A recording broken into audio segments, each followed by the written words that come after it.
Allez, le 4 à la suite avec Antoine, passionné notamment d'histoire, Josette d'histoire aussi, notamment d'histoire des civilisations, et notre championne Isabelle qui joue pour une deuxième victoire. Passionné de plein de choses parce qu'on le voit bien dans vos questions, quand même très belle culture générale, notamment de chansons françaises. Alors, vous allez pouvoir choisir un thème parmi les 4 que je vais vous proposer, 40 secondes ensuite pour faire 0, 1, 2, 3 ou 4, hein, idéalement. 4 à la suite, chaque erreur vous fait retomber à 0, sinon ce serait trop facile. Les thèmes, regardez, les voici. Les objets liés à l'histoire. Les phénomènes électriques, voilà pour le deuxième. Les romans américains célèbres. Et puis enfin, notre thème mystère que vous pouvez découvrir, amis téléspectateurs, sur Internet, sur Twitter, #QPUC. N'hésitez pas à nous envoyer des petits messages d'ailleurs, hein, sur Twitter, sur Facebook aussi. Puis quand j'ai le temps, j'aime bien discuter avec vous. C'est toujours très agréable d'échanger. Isabelle, vous êtes arrivée en tête tout à l'heure. C'est vous qui avez donc la possibilité, hein, c'est plutôt confortable normalement, de choisir parmi ces 4 thèmes. Qu'est-ce que vous me dites? Les romans américains célèbres. Venez Isabelle, venez Isabelle. Les romans américains célèbres. Isabelle, parlez-moi de ces cours d'université en ligne que vous suivez. Donc ça, en fait, corrigez-moi si je dis une bêtise, on retourne en quelque sorte sur les bancs de la fac. Mais en ligne. Mais en ligne, donc sur Internet, on choisit, voilà, et on suit le cours. Voilà, c'est des vidéos en général thématiques qu'on suit sur plusieurs semaines.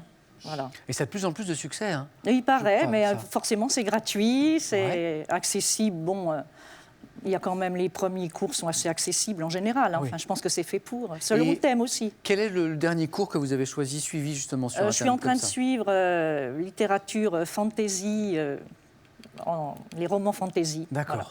Très bien. La littérature, c'est l'un de vos centres d'intérêt. Oui, quand même. Et vous n'avez peut-être pas choisi ce thème, les romans américains célèbres? Faut voir. Par hasard. Isabelle, êtes-vous prête? Attention. Top. 1952, quel roman d'Ernest Hemingway raconte le combat d'un vieux pêcheur contre un gros poisson? Le vieil homme et la mer. 1957, dans quel livre de Jacques Kerouac les deux héros partent-ils sur la route? 1934, quel roman autobiographique d'Henry Miller retrace ses allées et venues à Paris? Ah oui. Henry Miller. Sexus. 1979, quel roman de William Styron met en scène une jeune Polonaise rescapée d'un camp de concentration? Le choix de Sophie. 1852, dans quel roman d'Harriet Beechtoo? La case de l'oncle Tom. 1826, dans quel roman de James Fenimore Cooper, un vieux chef indien? Le dernier des Mohicans. 1952, quel roman de Salinger a pour héros un adolescent new-yorkais? 4 à la suite. Isabelle. Alors ça, c'était un bon choix. Oui, bah oui. C'était un bon choix. Oui. Vous imaginiez, là, en choisissant ce thème, que ça pouvait se traduire par un 4 à la suite? Ben, on espère toujours. On espère toujours. La seule qui vous a manqué, mais qui ne vous a pas empêché de faire un 4 à la suite, vous m'avez répondu Sexus, je crois, ce roman d'Henry Miller de 1934 qui retrace ses allées et venues à Paris, Tropique du cancer. Ah oui, oui. Tropique du cancer. On peut applaudir encore Isabelle. Merci Isabelle. Bon, Josette, Isabelle nous a mis la pression d'entrée, là. Bon, mais enfin, il y a une deuxième place à gagner pour le face-à-face. Hein. Donc, on va jouer, c'est vous qui choisissez objets liés à l'histoire, phénomènes électriques ou bien sûr le thème mystère. Les phénomènes électriques ne m'inspirant pas du tout, je vais essayer les objets liés à l'histoire.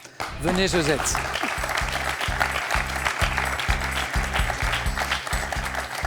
Josette, passionnée d'histoire des civilisations et de voyage. Vous voyagez, mais énormément. Mais autant que c'est possible. Autant que c'est possible. Quel est le dernier voyage que vous avez effectué, ou peut-être celui qui vous a le plus marqué dans ceux que vous avez fait récemment? Celui qui a le plus marqué, c'est probablement le Pérou.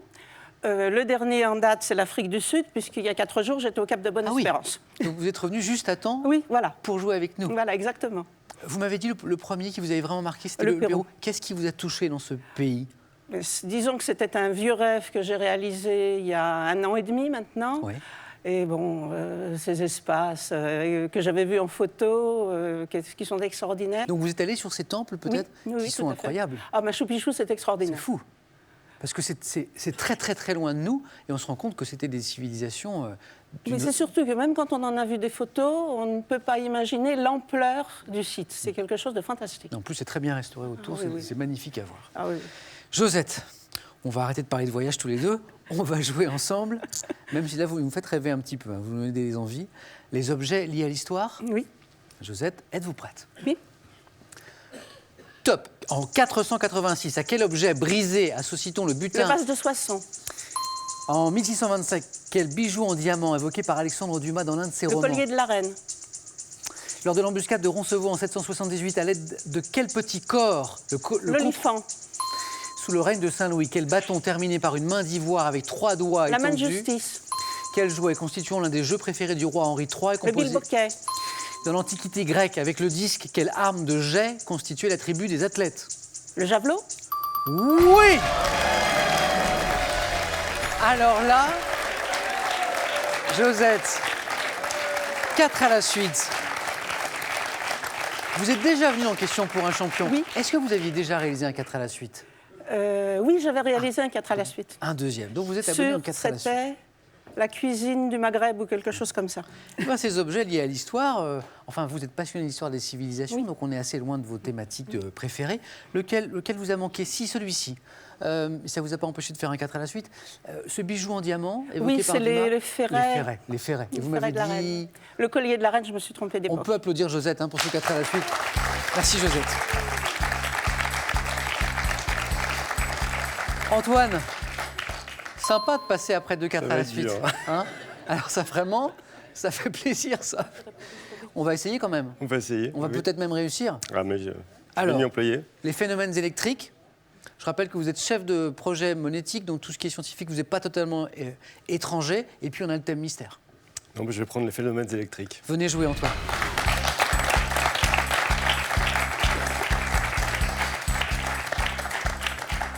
Avant de parler de ces phénomènes électriques, hop, je prends les questions ici tout de suite. Parlons de l'ULM. On a évoqué, c'est l'une de vos passions tout à l'heure. L'ULM, c'est ultra Léger motorisé. motorisé, donc c'est un petit avion très très léger.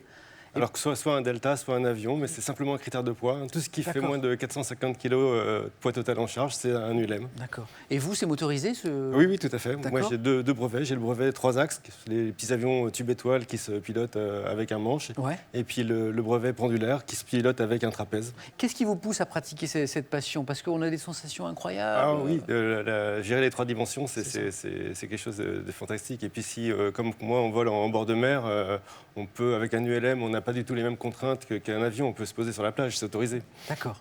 Bon. De grandes sensations. Donc, vous me promettez d'être prudent quand même dans cette activité. Est-ce que vous pouvez me promettre d'essayer de faire un 4 à la suite là maintenant, Antoine? Vous pouvez me le promettre. Ça Promet d'essayer, ça oui, n'engage à rien. je vous le promets. Allez, on va jouer. Les phénomènes électriques, objectif 4 points. Attention. Top. Quel mot composé désigne l'accident résultant de la mise en relation de 2 points à potentiel électrique différents? Je passe. En 1820, quel physicien français fonda la théorie électromagnétique après avoir constaté que l'électricité en mouvement était source de magnétisme? Physicien français. Je passe. Par quel terme emprunté à l'anglais désigne-t-on la décomposition chimique de certains corps produite par un courant électrique? Oxyde de réduction. Quel phénomène se caractérise par l'apparition de charges électriques à la surface de certains cristaux comme le quartz lorsqu'ils sont soumis à une pression? Un effet de peau. Lors d'un orage, quelle lueur brève et vive traduit éclair. Quelle locution désigne le phénomène électrique lumineux qui se manifeste parfois à l'extrémité des mâts d'un navire? Le feu de Saint-Elme. Oui, sur le gong, 2 points. 2 points. C'est pas mal, mais c'est pas suffisant parce que...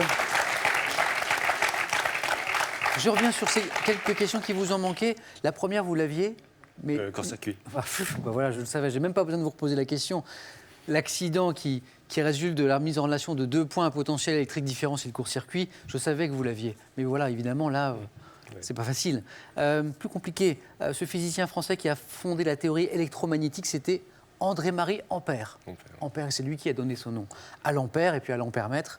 Le terme emprunté à l'anglais qui désigne la composition chimique de certains corps produits justement par un courant électrique, c'est l'électrolyse.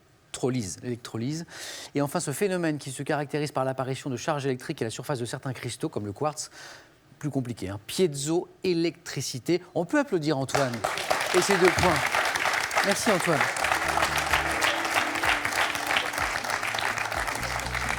Antoine, vous pouvez être fier de votre parcours quand même, parce que là vous êtes tombé sur 2 championnes en puissance, on va voir dans un instant. Merci beaucoup d'avoir joué avec nous et avant de repartir, ce cadeau pour vous. Bookin vous offre sa dernière liseuse Muse HD et un crédit de 50 € valable sur le Bookin Store pour choisir parmi 300 000 titres et lire où que vous soyez.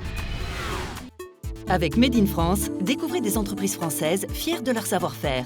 Il est accompagné du Tour de France de nos régions et du coffret-jeu des curiosités et trésors de nos régions, de véritables invitations au voyage.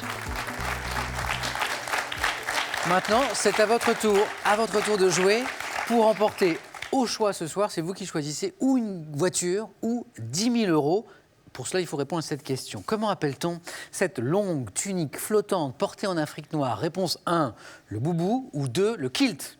Au téléphone, c'est le 3243. Par SMS, c'est 1 ou 2 au 7 10 20 et tirage au sort parmi les bonnes réponses. Dans un tout petit instant, restez avec nous parce que ça va être un face-à-face sans doute très serré. Et pour cause, nos deux candidates viennent de réaliser un 4 à la suite, ce qui témoigne de leur niveau. Josette et Isabelle, dans un tout petit instant. À tout de suite.